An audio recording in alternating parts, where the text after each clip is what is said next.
The boardroom overlooked the city like a judge.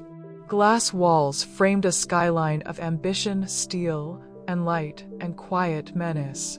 At the long table, tablets glowed with spreadsheets, numbers marching in obedient rows.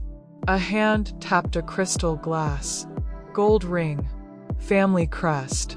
Marcus Heir, founder and patriarch of Heir Dominion, cleared his throat. We proceed without Lucas. The sentence was small, surgical, final. No objections followed. The board voted. The minutes were signed. And just like that, Lucas Heir's name vanished from shares, from trusts, from the future he'd been raised to inherit. His crime was not incompetence. It was refusal. Lucas had questioned a land deal that would hollow out a coastal town. Marcus called it naivete. The board called it disloyalty. Lucas called it the end. He walked out with nothing but his education, his discipline, and a cold understanding. Family was a balance sheet, and he had been written off. Years later, no one recognized the name Ardent Bridge Capital. That was intentional. Lucas built it from silence and precision. Offshore structures, layered funds, clean compliance. He hired the best analysts, people who spoke in probabilities and slept beside risk. He never used his family name. From a distance, Ardent Bridge began acquiring quiet positions in Heir Dominion's rivals. Nothing aggressive, just enough to influence supply chains, credit terms, insurance costs. He studied his father's company like a patient disease. Heir Dominion was strong but overleveraged, dependent on confidence, on Marcus's reputation.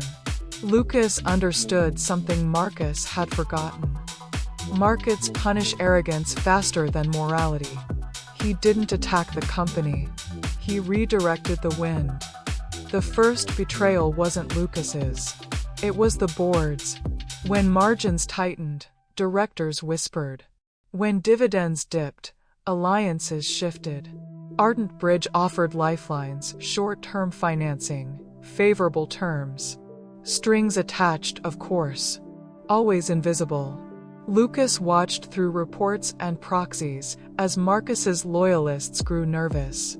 A vote here, a leak there. Confidence cracked. He orchestrated nothing dramatic, just options.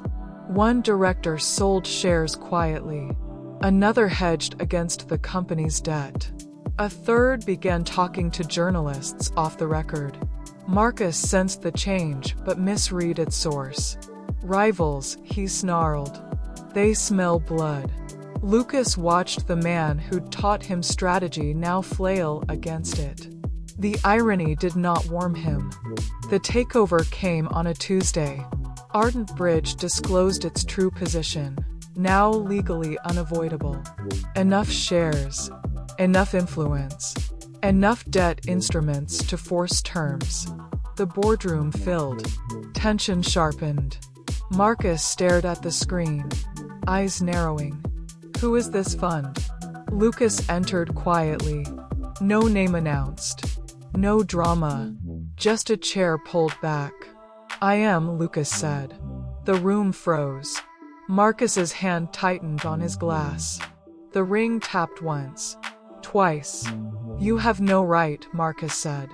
Lucas smiled thinly. You taught me how.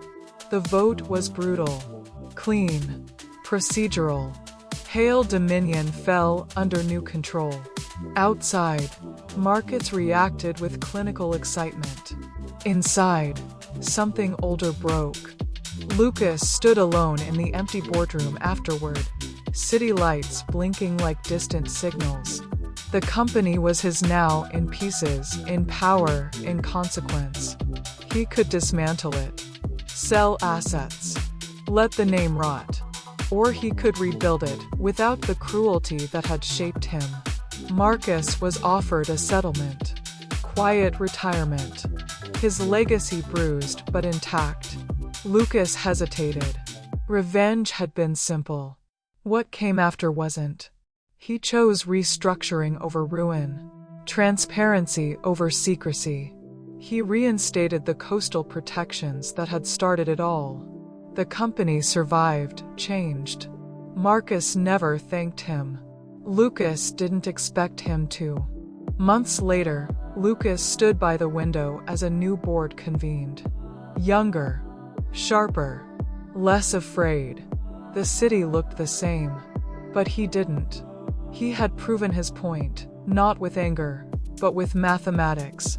Not with blood, but with leverage. The debt between father and son was not forgiven, but it was settled. Lucas removed the ring from his finger, the family crest, and set it on the table.